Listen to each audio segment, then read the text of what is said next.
শিকার হওয়া লাগতেছে, কত পরিস্থিতি শিকার, জীবন যুদ্ধ করে চলে আচ্ছা, আপনার বাবা কোথা থেকে নিখোঁজ হয়েছিল, তাকে গুম কিভাবে করা হয়েছিল এবং পরবর্তী আপনার আপু হচ্ছে 2011 সালের ডিসেম্বর 3 তারিখে আগারগাঁও 60 ফিট, যেটা এখন বর্তমানে, ওখানে খানকা মসজিদের সামনে থেকে আব্বু সহ আরেকটা আঙ্কেল, মানে আব্বুর সাথে ব্যবসা করতো, ওই আঙ্কেল আর আব্বু হচ্ছে বাইকে করে, আঙ্কেল নিয়ে আসছিল, যে বলছে যে আসো, তো তখন আব্বু ওই আঙ্কেলের সাথে এসেছিল, বাইকে করে বাজারে গিয়েছিল। পরে সন্ধ্যার দিকে আমাদের বাসা থেকে আব্বু বের হয়ে গেল, যাওয়ার পর হচ্ছে আমরা ফোন দিচ্ছি, তখন হচ্ছে আব্বুর ফোনটা হচ্ছে হঠাৎ করে মাত্র বের হলো, ফোনটা অফ হয়ে গেছে, কিছুক্ষণ হয়নি, আধা ঘন্টা হলো। পরে হচ্ছে আমরা হচ্ছে দেখলাম যে ফোন অফ। পরে হচ্ছে আমরা ওই খোঁজাখুঁজি করার পরে ওখান থেকে আশেপাশে আমাদের এলাকার থেকেই নিয়েছে, তো তখন হচ্ছে আশেপাশে জিজ্ঞেস করা হলো, তখন বলা হয়েছে যে একটা কালো গাড়ি, না সাদা মাইক্রো, কালো কালো গাড়ি, সাদা পোশাক গাড়ি, এরকম লোক এসে ওই আঙ্কেলকে আগে হচ্ছে গাড়িতে উঠিয়ে নিয়েছে, নেওয়ার পর আব্বুকে কিছুই বলে নাই। পরে হচ্ছে আব্বু সাইডে দাঁড়া হয়েছিল, আব্বু হচ্ছে গাড়ির নাম্বারটা মেবি লেখার চেষ্টা করছিল, এর জন্য হচ্ছে গাড়িটা চলে যাওয়ার পরেও হচ্ছে আবার ব্যাক করলো, ব্যাক করে এসে আব্বুকে হচ্ছে গাড়িতে উঠায় নিয়ে গেল। তারপর থেকে এই পর্যন্ত, আজও পর্যন্ত কোনো সন্ধান পাইনি।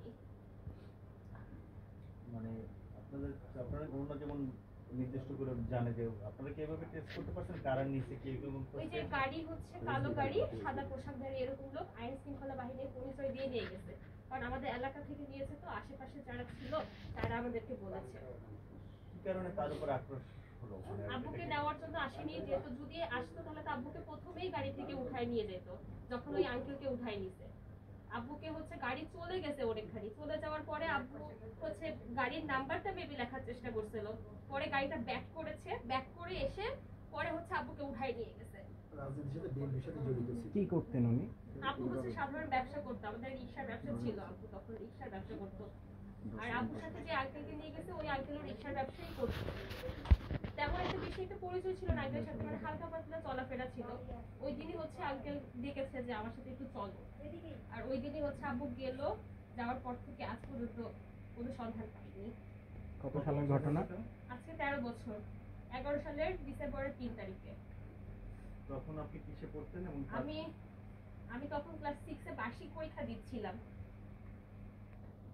তারপর তো এখন আপনি একটা বেশ এই জীবন সংগ্রামটা বেশ কঠিন ছিল। আমি বড় মেয়ে, আমার হচ্ছে 2 ভাই 2 বোন, আমার ছোট ভাই বোন গুলা একটা ছিল হচ্ছে জাস্ট 6 মাস, আরেকটা বোন ভাই, মানে বোন ছোট, হাঁটা শিখতেছে, আর তারপরে হচ্ছে ভাইটাও ছোট, ক্লাস 3 তে পড়তো। কত ট্র্যাজেডিক, মানে আমার দাদা হচ্ছে মারা গেছে আব্বু টেনশনে, এই যে 2 বছর হইলো, মানে টেনশনে মারা যাওয়ার আগ পর্যন্ত হচ্ছে দাদা বলতেছিল যে ইকবাল বলে বলতেছিল, আর দাদুরও বিভিন্ন অসুখ বিসুখ হয়ে গেছে, আম্মুর তো আব্বু যাওয়ার পর থেকে বিভিন্ন অসুখ বিসুখ, রোগ বালাই, মানে বিভিন্ন সমস্যা।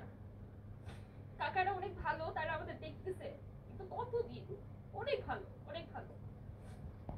আপনার নামটা কি? ইভার তারমিম। আপনার আব্বার নাম? আপুর নাম মোহাম্মদ ইকবাল হোসেন। এই যে পান্না বা ইনসিডেন্ট থেকে যাই অজ্ঞান পর্যন্ত ছিল, আমরা প্রথম দিন যখন গেছিলাম তারে সে অনেক লাঞ্ছিত হয়েছিল। আপনার হচ্ছে এই মাল কি নাম? আপনার ভাই কিভাবে?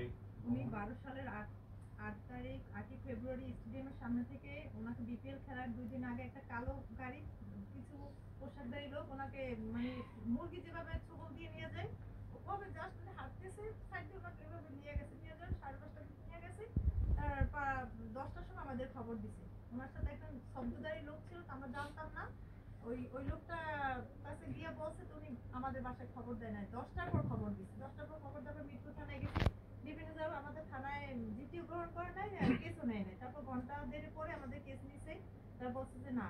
আর আমরা বারবার বলি আপনারা সিসি ক্যামেরা করেন, ওখানে সিসি ফুটেজটা আপনারা চেক করেন, অনেক রিকোয়েস্ট করার পর ওরা আমাদের কথা গুরুত্ব না দেওয়ায় তারপর আমরা র্যাপ করে গেছি, ওরা বলে আমরা আনি নেই, মানে বিভিন্ন জায়গায় যাওয়ার পরে এক পর্যায়ে ওই যে শব্দধারী যে লোকটা ছিল তালেব, ওনাকে ধরছে। ধরার পরে ওনার কাছ থেকে কিছু তথ্য পেয়েছে, কিন্তু আমাদের কাছে বলেন। আমরা অনেক খোঁজাখুঁজি করার পরে আর ও আমাদের যে কাজটাই নিয়েছে সেই আইওতেই ডিসকাস করে ফেলছে, আমাদের যেটাই কাজটা যে শুরু করছে সেই আইওতেই কি করছে। তাই এক পর্যায়ে আসামিকে ধরছে, ধরার পর ছেড়ে দিছে। টিভিতে এখন বর্তমানে কেস চলছে। এখন আমার দুলাভাইয়ের অবস্থা, তাই মারা গেছে, মাওই মারা গেছে, কিন্তু আমার বোনটার অবস্থা খুব খারাপ। সে গুরুতর অসুস্থ, সে মরণবেদী রোগে আক্রান্ত হতেছে, তার লক্ষ লক্ষ টাকা তার রোগের জন্য যাচ্ছে। তার ছেলে মেয়ে, ছেলের 3টে ছেলে, একটা ছেলে সেরকম কোনো চাকরি নেই যে আমার বোনকে বাঁচাবে। আজকে দেখেন সংবাদ সম্মেলনে এত বড় একটা ঈদে আমার বোনে আসতে পারে না কেন, আমার দুলাভাই আমার আসতে পারে না কেন, আমি ওদের আমার বোনের মেডিকেল বলেন যা বলেন সব আমি করতেছি, তার ছেলেরা করতেছে, কিন্তু আমরা এখন নিঃস্ব হয়ে গেছি। আমরা বোনকে কিভাবে বাঁচাবো জানি না। আমার বোনের প্রতি মাসে 1.5 থেকে 2 লাখ টাকা লাগে। এখন এই বোনটার সম্পত্তি আছে, কিন্তু বোনের তো সম্পত্তি থাকলেও সে নিঃস্ব, সে একদম জিরো। এখন কিভাবে সে খাবে, কিভাবে সে ওষুধ চালাবে, এটি আমার বর্তমান সরকারের কাছে আবেদন যে আমরা কি করবে, পরিবারগুলো কি করবে। আমার বোনে সারা রাত সে ঘুমাতে পারে না, সেই বিপদের সময় যদি তার স্বামীর পাশে থাকতো, তাহলে একটা সান্ত্বনা দিতে পারতো, কিন্তু আমার বোনকে আমরা কিভাবে সান্ত্বনা দেবো।